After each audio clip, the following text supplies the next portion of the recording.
रंगावली धरण 100% भरले. 5494 क्युसेस विसर्ग सुरू.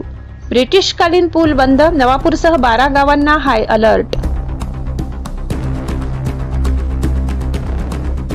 नवापूर तालुक्यातील रंगावली मध्यम प्रकल्प धरण मुसळधार पावसामुळे 100% भरले असून धरणाची पाणी पातळी 226.25 मीटरवर पोहोचली आहे.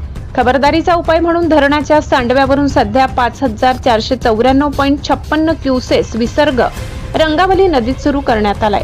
नदीला आलेला पूर आणि सुरक्षेचा उपाय म्हणून नवापूर शहरातील रेल्वे स्थानकाकडे जाणारा रंगावली नदीवरील जुना ब्रिटिशकालीन पूल वाहतुकीसाठी बंद करण्यात आलाय.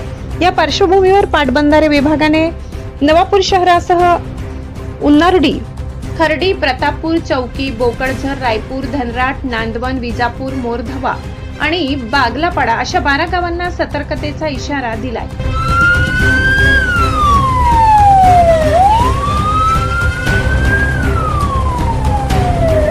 प्रशासनाने गावांमध्ये दवंडी पिटवून नागरिकांना सावध राहण्याचे निर्देश दिले आहेत. कोणतीही आपत्ती टाळण्यासाठी नागरिकांनी व गुराढोरांनी नदीपात्रात जाऊ नये असे आवाहन प्रशासनाने केले आहे. ब्युरो रिपोर्ट, नवापूर गर्जना न्यूज चॅनल नेट.